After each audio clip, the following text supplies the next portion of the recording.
ಕ್ರಮವೊಂದು ಲಕ್ಷವೊಂದುಂಟೇನು ಸೃಷ್ಟಿಯಲಿ, ಭ್ರಮಿಪುದೇನಾಗಾಗ ಕರ್ತೃವಿನ ಮನಸ್ಸು. ಕ್ರಮವೊಂದು ಲಕ್ಷವೊಂದುಂಟೇನು ಸೃಷ್ಟಿಯಲಿ, ಭ್ರಮಿಪುದೇನಾಗಾಗ ಕರ್ತೃವಿನ ಮನಸ್ಸು. ಮಮತೆಯುಳ್ಳವನಾದ ನಾದುಡಿ ಜೀವಿಗಳು, ಶ್ರಮ ಪಡುವುವೇಕಿಂತು ಮಂಕುತಿಮ್ಮ. ಶ್ರಮ ಪಡುವುವೇಕಿಂತು ಮಂಕುತಿಮ್ಮ. ಓಂ ಗುರುಭ್ಯೋ ನಮಃ. ಎಲ್ಲ ಸಜ್ಜನರಿಗೆ ನಮಸ್ಕಾರ. ಕಗ್ಗಗಳಲ್ಲಿ ಮೂಡಿಬರುವ ಪ್ರಶ್ನೆ ಮಾಲೆಯನ್ನು ವಿವರವಾಗಿ ನೋಡುವ ಸಮಯ ಮತ್ತೊಮ್ಮೆ ಬಂದಿದೆ. ಕಗ್ಗಗಳಲ್ಲಿ ಕೇಳಲಾದ ಪ್ರಶ್ನೆಗಳ ಪರಿಚಯಕ್ಕಾಗಿ ನೀವು ಮೇಲಿನ ಲಿಂಕ್ನಲ್ಲಿ ಹಿಂದಿನ ವಿಡಿಯೋವನ್ನು ವೀಕ್ಷಿಸಬಹುದು. ಮೊದಲು ಕಗ್ಗದ ವಾಚನ ಮತ್ತು ವಾಚ್ಯಾರ್ಥವನ್ನು ನೋಡೋಣ. ಕ್ರಮವೊಂದು ಲಕ್ಷ್ಯವೊಂದುಂಟೇನು ಸೃಷ್ಟಿಯಲಿ, ಭ್ರಮಿಪುದೇನಾಗಾಗ ಕರ್ತೃವಿನ ಮನಸ್ಸು. ಮಮತೆಯುಳ್ಳವನಾತ ನಾದೊಡಿ ಜೀವಗಳು, ಶ್ರಮಪಡುವುವೇಕಿಂತು ಮಂಕುತಿಮ್ಮ. ಈ ಕಗ್ಗ ಬಿಡಿಸಿದ್ರೆ ಈ ತರಹ ಬರುತ್ತೆ. ಕ್ರಮವೊಂದು ಲಕ್ಷ್ಯವೊಂದುಂಟೇನು, ಲಕ್ಷ್ಯವೊಂದು ಉಂಟೇನು ಸೃಷ್ಟಿಯಲ್ಲಿ, ಭ್ರಮಿಪುದೇನಾಗಾಗ, ಭ್ರಮಿಪುದು ಏನು ಆಗಾಗ, ಭ್ರಮಿಸುವುದೇನು ಆಗಾಗ ಕರ್ತೃವಿನ ಮನಸ್ಸು. ಮಮತೆಯುಳ್ಳವನಾತನಾದೊಡಿ, ಮಮತೆಯುಳ್ಳವನು ಆತ ಆದೊಡೆ ಈ ಜೀವಗಳು, ಶ್ರಮ ಪಡುವುವೇಕಿಂತು ಮಂಕುತಿಮ್ಮ. ಶ್ರಮ ಪಡುವುವು ಏಕೆ ಇಂತು, ಯಾಕೆ ಶ್ರಮ ಪಡಬೇಕು ಮಂಕುತಿಮ್ಮ. ಈ ಕಗ್ಗದ ವಾಚ್ಯಾರ್ಥ ಈ ತರಹ ಬರುತ್ತೆ. ಕ್ರಮವೊಂದು ಲಕ್ಷ್ಯವೊಂದು ಉಂಟೇನು, ಈ ಸೃಷ್ಟಿನಲ್ಲಿ ಕ್ರಮ ಅಥವಾ ಲಕ್ಷ್ಯ ಏನಾದರೂ ಇದೆಯಾ, ಏನೂ ಇರೋ ಹಾಗೆ ಕಾಣ್ತಾ ಇಲ್ಲ ಅಂತ ರೆಟಾರಿಕಲ್ ಕ್ವೆಶ್ಚನ್. ಭ್ರಮಿಪುದೇನಾಗಾಗ, ಭ್ರಮಿಸ್ತಾ ಇದೆಯಾ ಏನಾದರೂ ಆಗಾಗ ಕರ್ತೃವಿನ ಮನಸ್ಸು. ಭಗವಂತ ಈ ಜಗತ್ತನ್ನು ಆಡಿಸ್ತಾ ಇರುವಾಗ ತಾನೇನಾದರೂ ಮೈ ಮರಿತಿದ್ದಾನ, ಅದಕ್ಕಾಗಿ ಕ್ರಮ ಲಕ್ಷ್ಯ ಇಲ್ಲವಾ ಈ ಸೃಷ್ಟಿಯಲ್ಲಿ. ಮಮತೆಯುಳ್ಳವನಾತನಾದೊಡಿ, ಆತ ಯಾರು ಭಗವಂತ ಮಮತೆಯುಳ್ಳವನೇ ಆಗಿದ್ದು ಆದೊಡೆ ಈ ಜೀವಗಳು, ಶ್ರಮ ಪಡುವುದು ಏಕೆ ಇಂತು.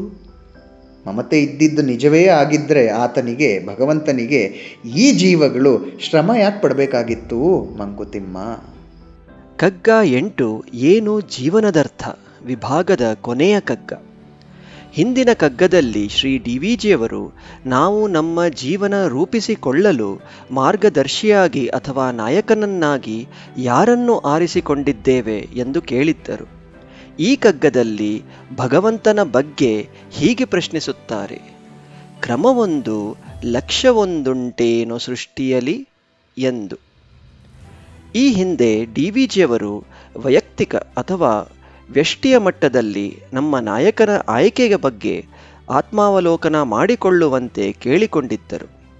ಆ ನಾಯಕ ತೋರಿಸಿದ ಮಾರ್ಗವು ನಮ್ಮ ಗುರಿ ಅಥವಾ ಜೀವನದ ಉದ್ದೇಶದೊಂದಿಗೆ ಹೊಂದಿಕೊಂಡಿದೆಯೇ ಎಂದು ಪ್ರಶ್ನಿಸಿದ್ದರು. ಆದರೆ ಇಲ್ಲಿ ಈ ಸೃಷ್ಟಿಗೆ ಒಂದು ಪ್ರಕ್ರಿಯೆ ಇದೆಯೇ ಅಥವಾ ಗುರಿ ಇದೆಯೇ ಎಂದು ಡಿ.ವಿ.ಜಿಯವರು ಸಂಪೂರ್ಣ ಅಥವಾ ಸಮಷ್ಟಿಯ ಮಟ್ಟದಲ್ಲಿ ಕೇಳ್ತಾರೆ. ಸೃಷ್ಟಿಯು ಹೇಗೆ ಕಾರ್ಯನಿರ್ವಹಿಸುತ್ತದೆ ಎಂಬುದನ್ನು ಗಮನಿಸುವ ಮೂಲಕ ಈ ಪ್ರಶ್ನೆಯನ್ನು ಅರ್ಥ ಮಾಡಿಕೊಳ್ಳಲು ಪ್ರಯತ್ನಿಸೋಣ. ಹಿಂದಿನ 6ನೆಯ ಕಗ್ಗದ ವಿಡಿಯೋದಲ್ಲಿ ನೋಡಿದಂತೆ ನಾವು ಹಗಲು ರಾತ್ರಿಯ ಚಕ್ರವು ವೇಗದಲ್ಲಿ ತಿರುಗುವ ಭೂಮಿಯಿಂದ ಸಂಭವಿಸುತ್ತದೆ ಎಂದು ನೋಡಿದ್ದೇವೆ. ಸೂರ್ಯನ ಸುತ್ತ ಭೂಮಿಯ ಚಲನೆಯಿಂದಾಗಿ ಮತ್ತು ಭೂಮಿಯ ಅಕ್ಷ ಅಥವಾ ಆಕ್ಸಸ್ ಕೆಲವು ಡಿಗ್ರಿಗಳಷ್ಟು ಓರೆಯಾಗಿರುವುದರಿಂದ ಅಥವಾ ಟಿಲ್ಟ್ ಆಗಿರುವುದರಿಂದ ನಾವು ವಿವಿಧ ಋತುಗಳನ್ನು ನೋಡುತ್ತೇವೆ. ಬೇಸಿಗೆ, ಮಳೆ ಮತ್ತು ಚಳಿಗಾಲದಂತಹ ವಿವಿಧ ಋತುಗಳು ವರ್ಷದಲ್ಲಿ ಸರಿಯಾದ ಸಮಯದಲ್ಲಿ ಸಂಭವಿಸುತ್ತವೆ. ಅಂತೆಯೇ ಬೆಳೆಗಳು ಬೆಳೆಯುತ್ತವೆ, ಹೂವುಗಳು ಅರಳುತ್ತವೆ ಮತ್ತು ಹಣ್ಣುಗಳು ಸಹ ಕೆಲವು ಋತುಗಳಲ್ಲಿ ಮತ್ತು ವರ್ಷದ ಕೆಲವು ಸಮಯಗಳಲ್ಲಿ ಉತ್ಪತ್ತಿಯಾಗುತ್ತವೆ. ಇದನ್ನೆಲ್ಲ ನೋಡಿದಾಗ ಈ ಸೃಷ್ಟಿಗೆ ಒಂದು ಕ್ರಮ ಅಥವಾ ಪ್ರಕ್ರಿಯೆ ಮತ್ತು ಗುರಿ ಇದೆ ಎಂದು ಹೇಳಬಹುದು. ಆದರೆ ನಾವು ಈ ಜಗತ್ತಿನಲ್ಲಿ ಅತಿವೃಷ್ಟಿ ಮತ್ತು ಅನಾವೃಷ್ಟಿಗಳನ್ನೂ ಸಹ ನೋಡುತ್ತೇವೆ. ಭೂಕಂಪ, ಪ್ರವಾಹ, ಜ್ವಾಲಾಮುಖಿ, ಚಂಡಮಾರುತ, ಯುದ್ಧ, ಸಂಘರ್ಷ ಮತ್ತು ಪ್ಲೇಗ್, ಕೋವಿಡ್ ಮುಂತಾದ ಸಾಂಕ್ರಾಮಿಕ ರೋಗಗಳು ಕಾಲಕಾಲಕ್ಕೆ ವ್ಯಾಪಕ ಹಾನಿಯುಂಟು ಮಾಡುತ್ತವೆ. ಆದ್ದರಿಂದ ಎಲ್ಲವೂ ಕ್ರಮಬದ್ಧವಾಗಿಲ್ಲ ಎಂದು ತೋರುತ್ತದೆ. ಸೃಷ್ಟಿಯಲ್ಲಿನ ಈ ಕ್ರಮ ಅಥವಾ ಅವ್ಯವಸ್ಥೆಯು ಒಂದರ ನಂತರ ಒಂದರಂತೆ ಆವರ್ತಕವಾಗಿ ಅಥವಾ ಸೈಕ್ಲಿಕಲಿ ಸಂಭವಿಸುವಂತೆ ಕಾಣುತ್ತದೆ. ಆದ್ದರಿಂದ ನಾವು ತಿಳಿದಿರುವಂತೆ ಈ ಜಗತ್ತಿನಲ್ಲಿ ಬದಲಾವಣೆ ಒಂದೇ ನಿರಂತರ ಎಂದು ಹೇಳಬಹುದು.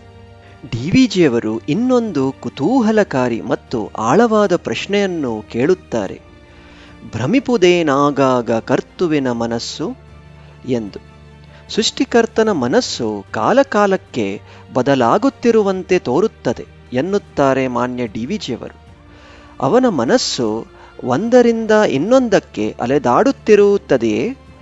ಈ ಹಿಂದೆ ಜಗತ್ತಿನಲ್ಲಿ ನೋಡಿದ ಅತಿವೃಷ್ಟಿ ಮತ್ತು ಅನಾವೃಷ್ಟಿಯು ಈ ಪ್ರಶ್ನೆಯನ್ನು ಕೇಳಲು ಒಂದು ಕಾರಣವಾಗಿರಬಹುದು. ನಾವು ಈ ಪ್ರಶ್ನೆಯನ್ನು ಆಳವಾಗಿ ಗಮನಿಸಿದರೆ ನಮ್ಮ ಪುರಾಣಗಳಲ್ಲಿ ನೋಡಿದಂತೆ ಭಗವಂತನು ತನ್ನ ಬದಲಾಗುತ್ತಿರುವ ಮನಸ್ಸು ಅಥವಾ ಉದ್ದೇಶವನ್ನು ತೋರಿಸುವುದಕ್ಕಾಗಿ ವಿವಿಧ ಸಮಯಗಳಲ್ಲಿ ವಿಭಿನ್ನ ರೂಪಗಳನ್ನು ತೋರಿಸುತ್ತಾನೆಯೇ? ಒಮ್ಮೆ ಭಗವಾನ್ ಶ್ರೀ ಕೃಷ್ಣನು ಗೋಪಾಲಕರು ಮತ್ತು ಗೋಪಿಕಾಸ್ತ್ರೀಯರ ಕಡೆಗೆ ದೈವಿಕ ಪ್ರೀತಿಯನ್ನು ತೋರಿಸಿ ಅವರ ಜೀವನವನ್ನು ಸಾರ್ಥಕಗೊಳಿಸುವುದನ್ನು ನಾವು ಕಂಡಿದ್ದೇವೆ. ಮತ್ತೊಮ್ಮೆ ಅದೇ ಭಗವಾನ್ ಶ್ರೀ ಕೃಷ್ಣನು ಇದಕ್ಕೆ ವ್ಯತಿರಿಕ್ತವಾಗಿ ಮಹಾಭಾರತ ಯುದ್ಧದ ಆರಂಭವನ್ನು ಸೂಚಿಸುವ ಶಂಖವನ್ನು ಊದಿ ಅಲ್ಲಿ ಕೌರವರಿಗೆ ಮರಣನಾದವನ್ನು ಕೇಳಿಸುತ್ತಾನೆ. ಡಿವಿಜಿಯವರು ಕೇಳುವ ಮುಂದಿನ ಪ್ರಶ್ನೆ ಹೃದಯಸ್ಪರ್ಶಿಯಾಗಿದೆ. ಮಮತೆಯುಳ್ಳವನಾತ ನಾದೊಡಿ ಜೀವಿಗಳು ಶ್ರಮಪಡುವುಬೇಕಿಂತು ಎಂದು. ಈ ಜಗತ್ತು ಮತ್ತು ಅದರ ಎಲ್ಲಾ ಜೀವಿಗಳನ್ನು ಸೃಷ್ಟಿಸಿದ ಭಗವಂತನಿಗೆ ನಿಜವಾಗಿಯೂ ಅವರ ಬಗ್ಗೆ ಪ್ರೀತಿ ಇದೆಯೇ ಎಂದು ಹೃದಯ ತುಂಬಿ ಕೇಳುತ್ತಾರೆ. ಹೌದು ಎಂದಾದರೆ ಪ್ರತಿಯೊಬ್ಬರೂ ತಮ್ಮ ಜೀವನದಲ್ಲಿ ತುಂಬಾ ಕಷ್ಟಪಡುವುದನ್ನು ನಾವು ಏಕೆ ನೋಡುತ್ತೇವೆ? ಜಗತ್ತಿನಲ್ಲಿ ಸಾಮಾನ್ಯವಾಗಿ ಒಳ್ಳೆಯ ಜನರು ಹೆಚ್ಚು ಕಷ್ಟಗಳನ್ನು ಅನುಭವಿಸುತ್ತಿದ್ದಾರೆ ಎಂದು ತೋರುತ್ತದೆ ಮತ್ತು ಕೆಟ್ಟ ಜನರು ಜೀವನವನ್ನು ಆನಂದಿಸುವುದೂ ಕಂಡುಬರುತ್ತದೆ. ದೇವರನ್ನು ಕರುಣಾಮಯಿ ಮತ್ತು ಭಕ್ತವತ್ಸಲ ಎಂದು ಕರೆಯುತ್ತೇವೆ. ಆದರೆ ಭಕ್ತರು ತಮ್ಮ ಜೀವನ ಪೂರ್ತಿಯೂ ಕಷ್ಟಪಡುವ ಮತ್ತು ನರಳುವ ಹಲವಾರು ಉದಾಹರಣೆಗಳು ನಮ್ಮ ಕಣ್ಮುಂದೆ ಇವೆ. ದೇವರು ಅವರ ಜೀವನವನ್ನು ಏಕೆ ಹೆಚ್ಚು ಆರಾಮದಾಯಕವಾಗಿಸುವುದಿಲ್ಲ ಎಂದು ಕೇಳಬಹುದು. ಅವರು ಸಮಾಜದಲ್ಲಿ ಉತ್ತಮರಾಗಿದ್ದರೂ ಕೂಡ ಉಳಿದವರಿಗೆ ಹೋಲಿಸಿದರೆ ಅವರು ಹೆಚ್ಚು ಕಷ್ಟಪಡುತ್ತಿರುವಂತೆ ಏಕೆ ತೋರುತ್ತದೆ? ಬಹುಶಃ ಸತ್ಯವಾದ ಎರಡು ದೃಷ್ಟಿಕೋನಗಳನ್ನು ಇಲ್ಲಿ ಪ್ರಸ್ತುತಪಡಿಸಬಹುದು. ಯಾವುದೇ ವಿಜ್ಞಾನಿ, ತತ್ವಜ್ಞಾನಿ ಅಥವಾ ಶಾಸ್ತ್ರ ಪಂಡಿತನು ಈ ಎರಡೂ ದೃಷ್ಟಿಕೋನಗಳಲ್ಲಿ ಯಾವುದು ಸಂಪೂರ್ಣವಾದ ಸತ್ಯವೆಂದು ನಿರ್ಣಾಯಕವಾಗಿ ಉತ್ತರಿಸಲು ಸಾಧ್ಯವಿಲ್ಲ. ಮೊದಲನೆಯ ದೃಷ್ಟಿಕೋನ, ಈ ಸೃಷ್ಟಿಯಲ್ಲಿ ನಡೆಯುತ್ತಿರುವ ಎಲ್ಲವೂ ಭಗವಂತನ ಇಚ್ಛೆಯಂತೆಯೇ. ಅವನ ಅನುಮತಿ ಇಲ್ಲದೆ ಒಂದು ಹುಲ್ಲು ಗರಿಯೂ ಕೂಡ ಅಲ್ಲಾಡುವುದಿಲ್ಲ ಎಂದು ಹೇಳಲಾಗುತ್ತದೆ. ಶ್ರೀಮದ್ ಭಾಗವತದ 3ನೇ ಕ್ಯಾಂಟೋ 25ನೇ ಅಧ್ಯಾಯದಲ್ಲಿ ಇದನ್ನು ಹೇಳಲಾಗಿದೆ. ಮದ್ಭಯಾತ್ ವಾತಿವಾತೋಯಾಮ್ ಸೂರ್ಯಸ್ತಪತಿ ಮದ್ಭಯಾತ್ ಮದ್ಭಯಾತ್ ಅಗ್ನಿ ದಹತಿ ವರ್ಷಾತ್ ಇಂದ್ರೋ ಮದ್ಭಯಾತ್. ಅರ್ಥಾತ್ ಭಗವಂತನ ಭಯ ಮತ್ತು ಪರಮಾಧಿಕಾರದಿಂದ ಸೂರ್ಯನು ಪ್ರಕಾಶಿಸುತ್ತಾನೆ, ಅವನ ಭಯದಿಂದ ಗಾಳಿ ಬೀಸುತ್ತದೆ, ಮಳೆ ಸುರಿಯುತ್ತದೆ ಮತ್ತು ಅವನ ಭಯದಿಂದ ಬೆಂಕಿ ಉರಿಯುತ್ತದೆ. ಆದ್ದರಿಂದ ಸೂರ್ಯ, ಮಳೆ, ಗಾಳಿ ಮುಂತಾದ ಎಲ್ಲಾ ದೇವತೆಗಳು ಪ್ರಕೃತಿಯ ಅಂಶಗಳಾಗಿದ್ದು ಭಗವಂತನ ಇಚ್ಛೆಯಂತೆಯೇ ಕಾರ್ಯನಿರ್ವಹಿಸುತ್ತಾರೆ ಮತ್ತು ತಮ್ಮದೇ ಆದ ಕಾರಣದಿಂದ ಅಥವಾ ಇಚ್ಛೆಯಿಂದ ಅಲ್ಲ ಎಂದು ನಾವು ಇಲ್ಲಿ ಅರ್ಥ ಮಾಡಿಕೊಳ್ಳಬಹುದು. ಎರಡನೆಯ ದೃಷ್ಟಿಕೋನ, ಕರ್ಮ ಸಿದ್ಧಾಂತದ ಪ್ರಕಾರ ಪ್ರತಿಯೊಬ್ಬರೂ ಅವರಿಗೆ ಅರ್ಹವಾದದ್ದನ್ನು ಪಡೆಯುತ್ತಾರೆ. ಕಗ್ಗ 7ರಲ್ಲಿ ನೋಡಿದಂತೆ ಕರ್ಮದ ಫಲವು ಎಲ್ಲರಿಗೂ ಅವರ ಹಿಂದಿನ ಮತ್ತು ಪ್ರಸ್ತುತ ಕರ್ಮಗಳ ಪ್ರಕಾರ ಮಾತ್ರ ಸಿಗುತ್ತದೆ ಮತ್ತು ಭಗವಂತನು ನಿಷ್ಪಕ್ಷಪಾತಿ ಮತ್ತು ಯಾರಲ್ಲಿಯೂ ಭೇದ ಭಾವ ತೋರಿಸುವುದಿಲ್ಲ. ಬ್ರಹ್ಮಸೂತ್ರದ 2ನೇ ಅಧ್ಯಾಯದಲ್ಲಿ ಹೀಗೆ ಹೇಳಲಾಗಿದೆ: ವೈಷಮ್ಯ ನೈರ್ಘಣ್ಯೇನ ಸಪೇಕ್ಷತ್ವಾತ್ ತಥಾ ಹಿ ದರ್ಶಯತಿ.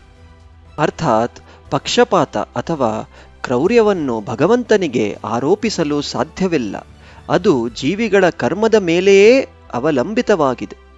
ನಾನು ವಿಡಿಯೋ ವಿವರಣೆಯಲ್ಲಿ ಸಂಬಂಧಿತ ಲಿಂಕ್ಗಳನ್ನು ಸೇರಿಸಿದ್ದೇನೆ. ನೀವು ಮತ್ತಷ್ಟು ಅಧ್ಯಯನ ಮಾಡಲು ಆಸಕ್ತಿ ಹೊಂದಿದ್ದರೆ ಅದನ್ನು ನೋಡಬಹುದು. ನಾವು ಇದನ್ನು ಬೇರೆ ರೀತಿಯಲ್ಲೂ ನೋಡಬಹುದು. ಶ್ರಮವು ಅಥವಾ ಹೋರಾಟಗಳು ನಮ್ಮ ವಿಕಾಸ ಮತ್ತು ಬೆಳವಣಿಗೆಗೆ ಅವಶ್ಯಕ. ಚಿನ್ನವು ಅದರ ಕಲ್ಮಶಗಳನ್ನು ಸಂಪೂರ್ಣವಾಗಿ ಕಳೆದುಕೊಳ್ಳಲು ಮತ್ತು ಅದರ ನೈಜ ಸ್ವರೂಪದಲ್ಲಿ ಹೊಳೆಯಲು ಕುಲುಮೆಯ ಹೆಚ್ಚಿನ ತಾಪಮಾನದಲ್ಲಿ ಇರಿಸಬೇಕಾಗುತ್ತದೆ. ಹೂವಿನ ಮೊಗ್ಗು ಬೆಳೆಯಲು ಕಷ್ಟಪಡುತ್ತದೆ ಮತ್ತು ಕಾಲಾಂತರದಲ್ಲಿ ಮೊಗ್ಗು ತೆರೆದು ಸುಂದರವಾದ ಪ್ರೌಢ ಹೂವಾಗಿ ಅರಳುತ್ತದೆ.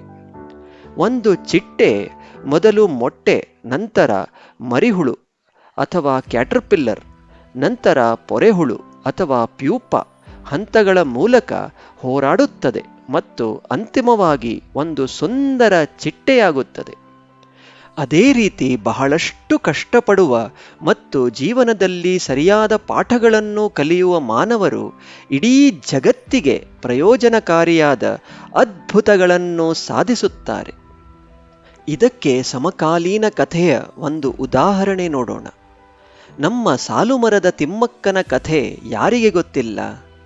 ತಿಮ್ಮಕ್ಕ ಅತ್ಯಂತ ಬಡ ಕುಟುಂಬದಲ್ಲಿ ಜನಿಸಿದಳು ಮತ್ತು ಆಕೆ ಓದಲು ಮತ್ತು ಉತ್ತಮ ಶಿಕ್ಷಣವನ್ನು ಪಡೆಯಲು ಬಯಸಿದ್ದರೂ ಕೂಡ ಕಡುಬಡತನದಿಂದಾಗಿ ಈ ಕನಸನ್ನು ನನಸಾಗಿಸಲು ಸಾಧ್ಯವಾಗಲಿಲ್ಲ. ಬದಲಾಗಿ ತನ್ನ ಕುಟುಂಬದೊಂದಿಗೆ ಜೀವನೋಪಾಯಕ್ಕಾಗಿ ದುಡಿಯಬೇಕಾಯಿತು. ನಂತರ ಚಿಕ್ಕಯ್ಯ ಎಂಬುವರೊಂದಿಗೆ ವಿವಾಹವಾಯಿತು. ಆಕೆ ಮತ್ತು ಆಕೆಯ ಗಂಡ ತುಂಬಾ ಕಷ್ಟಪಟ್ಟು ಜೀವನ ಸಾಗಿಸುತ್ತಿದ್ದರು. ದುರದೃಷ್ಟವಶಾತ್ ಮದುವೆಯಾಗಿ 20 ವರ್ಷಗಳು ಕಳೆದರೂ ಆಕೆಗೆ ಮಕ್ಕಳಾಗಲಿಲ್ಲ. ಆದರೆ ಆಕೆ ಎದೆಗುಂದುವ ಮಹಿಳೆಯಾಗಿರಲಿಲ್ಲ. ಒಂದು ದಿನ ಅವಳ ಮನಸ್ಸಿಗೆ ಒಂದು ವಿಚಾರ ಹೊಳೆಯಿತು. ಮಕ್ಕಳ ಬದಲಾಗಿ ಸಸಿಗಳನ್ನು ನೆಟ್ಟು ತನ್ನ ಮಕ್ಕಳಂತೆ ಏಕೆ ಬೆಳೆಸಬಾರದು ಎಂದು. ದಂಪತಿಗಳು 1948ರಿಂದ ಹುಲಿಕಲ್ ಮತ್ತು ಪುದೂರಿನವರೆಗೆ ರಸ್ತೆಯ ಎರಡೂ ಬದಿಯಲ್ಲಿ 4 ಕಿಲೋಮೀಟರ್ ವ್ಯಾಪ್ತಿಯಲ್ಲಿ ಆಲದ ಸಸಿಗಳನ್ನು ನೆಡಲು ಪ್ರಾರಂಭಿಸಿದರು. ಮೊದಲ ವರ್ಷದಲ್ಲಿ 10 ಸಸಿಗಳನ್ನು ನೆಟ್ಟು ಅದರ ಆರೈಕೆ ಮಾಡಿದರು. 2ನೆಯ ವರ್ಷದಲ್ಲಿ 15, 3ನೆಯ ವರ್ಷದಲ್ಲಿ 20 ಸಸಿಗಳು. ಹೀಗೆ ಅವರ ಕೆಲಸ ಮುಂದುವರೆಯಿತು. ಅವರ ಈ ಮಹಾನ್ ಸೇವೆ 36 ವರ್ಷಗಳ ದೀರ್ಘಕಾಲ ಜನತೆಯ ಗಮನಕ್ಕೆ ಬರಲಿಲ್ಲ. ನಮಗೆ ನಂಬಲು ಸಾಧ್ಯವೇ? ನಾವು ಸ್ವಲ್ಪ ಏನಾದರೂ ಒಳ್ಳೆಯದನ್ನು ಮಾಡಿದರೆ ಜನರು ಇದನ್ನು ತಕ್ಷಣವೇ ಗುರುತಿಸಬೇಕು ಮತ್ತು ನಮ್ಮನ್ನು ಅಭಿನಂದಿಸಬೇಕು ಎಂದು ನಾವು ನಿರೀಕ್ಷಿಸುತ್ತೇವೆ. ತಿಮ್ಮಕ್ಕ ಮತ್ತು ಚಿಕ್ಕಯ್ಯನವರ 36 ವರ್ಷಗಳ ದೀರ್ಘಾವಧಿಯ ಬಹುತೇಕ ದೈವಿಕ ತಾಳ್ಮೆಯನ್ನು ನೋಡಿ. ಕಡು ಬಡತನದಲ್ಲಿ ಅವರು ತಮ್ಮ ದಿನದ ಅರ್ಧರಷ್ಟು ಸಮಯವನ್ನು ತಮ್ಮ ಕೆಲಸವನ್ನು ಮಾಡಿ ಉಳಿದ ಅರ್ಧ ಸಮಯವು ಸಸಿಗಳ ಆರೈಕೆಯಲ್ಲಿ ಕಳೆದರು. ನಂತರ 1991ರಲ್ಲಿ ತಿಮ್ಮಕ್ಕನ ಬೆಂಬಲಕ್ಕೆ ನಿಂತಿದ್ದ ಚಿಕ್ಕಯ್ಯ ನಿಧನರಾದರು. ಆದರೆ ತಿಮ್ಮಕ್ಕ ಏಕಾಂಗಿಯಾಗಿ ಹೋರಾಟವನ್ನು ಮುಂದುವರೆಸಿದರು ಮತ್ತು ತನ್ನ ಗ್ರಾಮದಲ್ಲಿ 384ಕ್ಕೂ ಹೆಚ್ಚು ಆಲದ ಸಸಿಗಳನ್ನು ನೆಟ್ಟರು ಮತ್ತು ಲಕ್ಷಾಂತರ ಸಸಿಗಳನ್ನು ನೆಡಲು ದೇಶದ ಇತರರಿಗೆ ಸ್ಫೂರ್ತಿ ನೀಡಿದರು. ಪದ್ಮಶ್ರೀ ಸೇರಿದಂತೆ ಸಾವಿರಾರು ಪ್ರಶಸ್ತಿಗಳನ್ನು ಅರ್ಹವಾಗಿ ಪಡೆದರು. ಆದರೆ ಈ ಪ್ರಶಸ್ತಿಗಳು ಅವರ ತಲೆಗೇರಲಿಲ್ಲ. ಆಕೆಗೆ ಈಗ 112 ವರ್ಷ ವಯಸ್ಸಾಗಿದ್ದು ತನ್ನ ದತ್ತುಪುತ್ರ ವನಸಿರಿ ಉಮೇಶನೊಂದಿಗೆ ವಾಸಿಸುತ್ತಿದ್ದು ಪರಿಸರಕ್ಕಾಗಿ ಇನ್ನೂ ಹೆಚ್ಚಿನದು ಮಾಡಲು ಹಂಬಲಿಸುತ್ತಿದ್ದಾರೆ. ಹಲವಾರು ಹೋರಾಟಗಳ ನಡುವೆಯೂ ಇಂತಹ ಸಂಕಲ್ಪ ಮತ್ತು ಸೇವೆ ನಮಗೆಲ್ಲರಿಗೂ ಸ್ಫೂರ್ತಿಯಾಗಿದೆ. ಇದರಂತೆ ಇನ್ನೂ ಹಲವಾರು ಕಥೆಗಳಿವೆ. ಆರಂಭದಲ್ಲಿ ವಿಫಲವಾದರೂ ಬಹಳ ಜನ ಅಂತಿಮವಾಗಿ ಯಶಸ್ಸಿನ ಬಾಗಿಲನ್ನು ತಲುಪಲು ಮತ್ತೆ ಮತ್ತೆ ಪ್ರಯತ್ನಿಸಿ ಯಶಸ್ವಿಯಾಗಿದ್ದಾರೆ. ನಾವು ಇಲ್ಲಿಯವರೆಗೆ ನೋಡಿದ್ದನ್ನು ಸಂಕ್ಷಿಪ್ತವಾಗಿ ಹೇಳುವುದಾದರೆ, ಸೃಷ್ಟಿಗೆ ಯಾವುದೇ ರೀತಿಯ ಗುರಿ ಅಥವಾ ಪ್ರಕ್ರಿಯೆ ಇದೆಯೇ ಎಂದು ಕೇಳುವ ಮೂಲಕ ಈ ಕಗ್ಗವನ್ನು ಡಿವಿಜಿಯವರು ಪ್ರಾರಂಭಿಸುತ್ತಾರೆ. ನಂತರ ಅವರು ಕೇಳ್ತಾರೆ, ಸೃಷ್ಟಿಕರ್ತ ಅಥವಾ ಭಗವಂತನ ಮನಸ್ಸು ಕಾಲಕಾಲಕ್ಕೆ ಬದಲಾಗುವುದು ಏಕೆ? ನಂತರ ಅವರು ಹೃದಯಸ್ಪರ್ಶಿ ಪ್ರಶ್ನೆಯನ್ನು ಕೇಳ್ತಾರೆ, ಈ ಜಗತ್ತನ್ನು ಸೃಷ್ಟಿಸಿದ ಭಗವಂತನಿಗೆ ತನ್ನದೇ ಆದ ಎಲ್ಲ ಜೀವಿಗಳ ಬಗ್ಗೆ ಪ್ರೀತಿ ಇದೆಯೇ ಅಂತ. ಹೌದೆಂದಾದರೆ ಬಹಳ ಜನ ತಮ್ಮ ಜೀವನದಲ್ಲಿ ತುಂಬ ಕಷ್ಟಪಡುವುದನ್ನು ನಾವು ಏಕೆ ನೋಡುತ್ತೇವೆ? ಒಳ್ಳೆಯ ಜನರು ನಾವವರನ್ನು ಮೇಲ್ನೋಟಕ್ಕೆ ನೋಡಿದಾಗ ಹೆಚ್ಚು ಕಷ್ಟಪಡುತ್ತಿದ್ದಾರೆ ಎಂದೆನಿಸಿದರೂ ನಾವು ಅವರ ಮನಸ್ಥಿತಿಯನ್ನು ಗಮನಿಸಿದರೆ ಅವರು ಒಳಗಿನಿಂದ ಸಂಪೂರ್ಣವಾಗಿ ತೃಪ್ತರಾಗಿ ಮತ್ತು ಶಾಂತರಾಗಿ ಅತ್ಯುತ್ತಮವಾದ ಕೆಲಸವನ್ನು ಮಾಡ್ತಾ ಇರ್ತಾರೆ.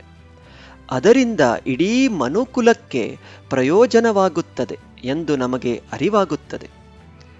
ಭಗವಂತ ಯಾವಾಗಲೂ ನಿಷ್ಪಕ್ಷಪಾತಿ ಮತ್ತು ನಮ್ಮ ಹಿಂದಿನ ಮತ್ತು ಇಂದಿನ ಕರ್ಮಗಳ ಪ್ರಕಾರ ನಮಗೆ ಅರ್ಹವಾದದ್ದನ್ನು ಮಾತ್ರ ನೀಡುತ್ತಾನೆ ಎಂದು ನಾವು ನೋಡಿದ್ದೇವೆ. ನಮ್ಮ ಬೆಳವಣಿಗೆಗೆ ಮತ್ತು ವಿಕಾಸಕ್ಕೆ ಹೋರಾಟದ ಬದುಕು ಅಗತ್ಯವೆಂದು ನಾವು ಅರಿತುಕೊಂಡಿದ್ದೇವೆ. ಭಗವಂತ ಮತ್ತು ಶ್ರೀ ಡಿವಿಜಿಯವರಿಗೆ ನಮಸ್ಕರಿಸೋಣ ಮತ್ತು ಈ ಪ್ರಶ್ನೆಗಳನ್ನು ಮತ್ತು ಅದರ ಭಾವಾರ್ಥಗಳನ್ನು ಚೆನ್ನಾಗಿ ಅರ್ಥ ಮಾಡಿಕೊಳ್ಳಲು ಅವರ ಆಶೀರ್ವಾದವನ್ನು ಪಡೆಯೋಣ. ಓಂ ತತ್ಸತ್.